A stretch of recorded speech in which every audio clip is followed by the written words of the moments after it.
अस्सलाम वालेकुम दोस्तों, मैं हूं मौज़म फ़खर। दोस्तों, इमरान खान फूल्स पैराडाइज़ में रह रहे हैं और इस दौरान अपोजिशन ने अपनी कार्रवाई डाल देनी और इमरान खान साहब को कानो कान पता नहीं चलना। और पंजाब इस वक्त बैटल फील्ड बनने जा रहा है और आसिफ ज़रदारी साहब ने 27 दिसंबर के बाद अब फ्रंट फुट पे आगे खेलना शुरू कर दिया है और जितनी वो तेज़ी से काम कर रहे हैं तो मुझे लग रहा है कि पंजाब के अंदर उन्होंने को जल्द अज जल्द कार्रवाई डाल देनी है। लेकिन इमरान खान फूल्स पैराडाइज में क्यों रह रहे हैं इसका तो मैं अभी तफसील से जिक्र करूंगा, लेकिन इससे पहले भी ये बात ज़रूरी है कि अब अपोजिशन का फोकस पंजाब क्यों बनने जा रहा है और पंजाब में ऐसा क्या अपोजिशन करने जा रही है जिसके असरात वफाक तक फैल जाएंगे और हुकूमत की बुनियादों को वो हिला के रख देगी।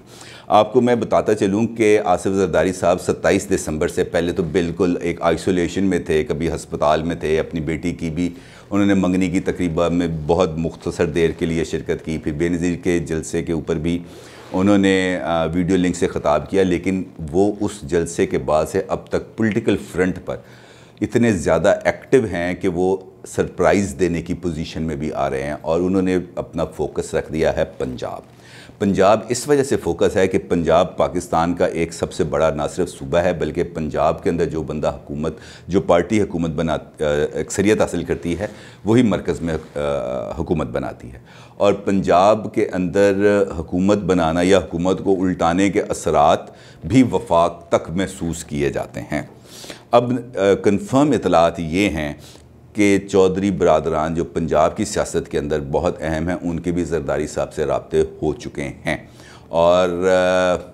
मैं आपको ये भी बताता चलूँ आसानी के लिए ताकि आपको बात समझ में आ जाए कि इस महीने पंजाब के अंदर कुछ ख़ास पॉलिटिकल एक्टिविटीज़ होने जा रही हैं जिसका बहुत ज़्यादा असर वफाक की सियासत पे भी आएगा, क्योंकि पंजाब के अंदर जितनी पॉलिटिकल एक्टिविटी बढ़ेगी, मैंने आपको बताया कि उसके असरात वफाक तक ही जाएंगे। और अगरचे आज चौधरी परवेज़ इलाही ने, जो स्पीकर पंजाब असम्बली में हैं, उन्होंने गवर्नर पंजाब चौधरी सरवर से मुलाकात भी की है और उन्होंने अपनी हमायत का यकीन भी दिलाया। लेकिन सियासत के अंदर कुछ भी हरफ आखिर नहीं होता। जैसे मैंने आपको बताया कि ज़रदारी साहब भी चौधरियों के साथ राब्ते में आ गए हुए हैं और उनको कायल कर रहे हैं वो मुख्तलिफ़ मामलात पर, और नवाज़ शरीफ साहब भी इस मामले में टोटल ऑन बोर्ड हैं और वो ज़रदारी साहब की हमायत के अंदर उन्होंने अपना सारा वज़न डाल दिया, जिसकी वजह से अब PDM के अंदर ज़रदारी साहब की बात को ज़्यादा अहमियत और वज़न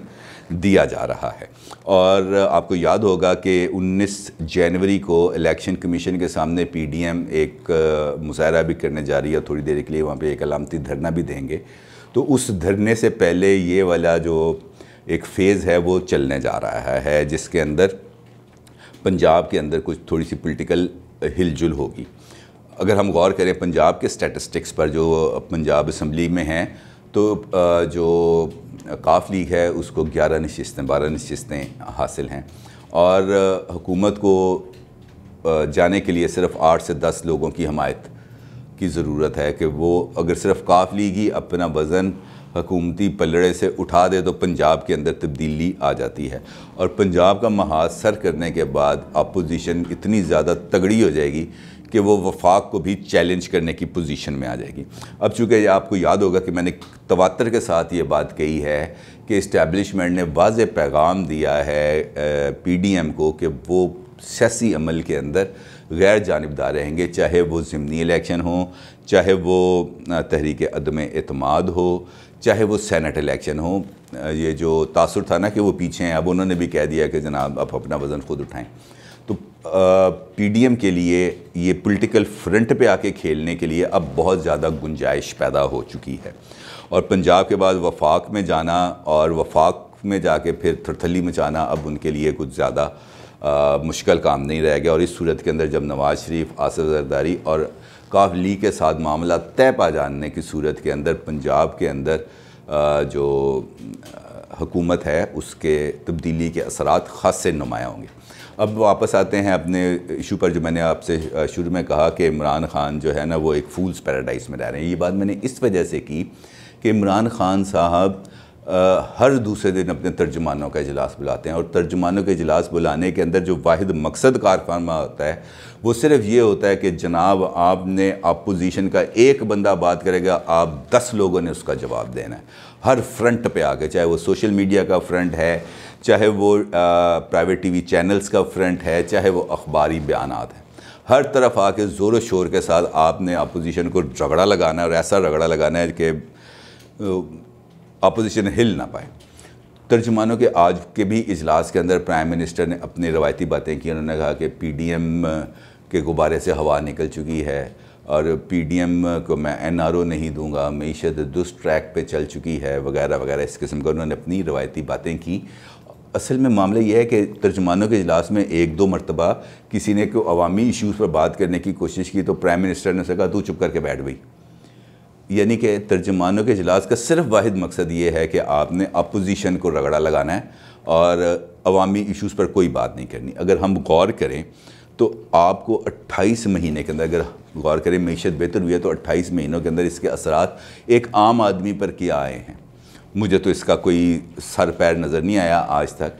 कि मीशत की बेहतरी के जो दावे हैं उसके असरात नीचे आवाम तक कैसे पहुँचेंगे, या क्या पहुँचे हैं तो वो ऐसी कोई जगह है जहाँ तक हम लोगों की रसाई नहीं है। हमारे लिए तो बिजली आज भी महंगी है, हमारे लिए तो गैस आज भी अवेलेबल नहीं है, हमारे लिए नौकरियां आज भी अवेलेबल नहीं है। वो दावे कहाँ गए कि 50 लाख घर बनाएंगे, लोग बेघर हो गए लेकिन घर नहीं मिले। कहा था नौकरियां देंगे जी, 1 करोड़ नौकरियां देंगे, तो नौकरियां तो मिलना दूर की बात है, हज़ारों लाखों लोग बेरोज़गार हो गए।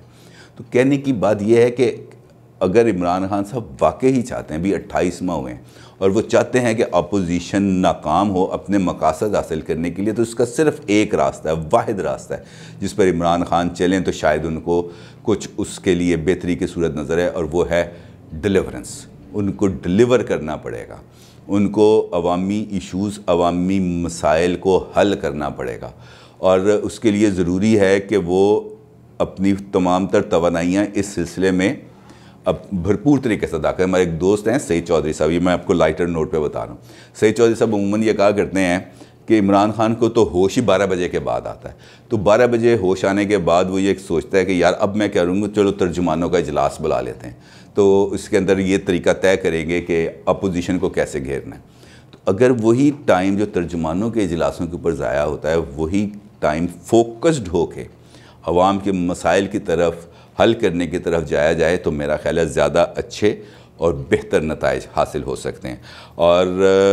ये सिर्फ कहने से कुछ नहीं होता कि जनाब मैं ये कर दूंगा, मैं वो कर दूंगा, अमली काम भी करने पड़ते हैं। अपनी राय का ज़रूर इज़हार कीजिएगा। आपका बहुत शुक्रिया। अल्लाह हाफ़िज़।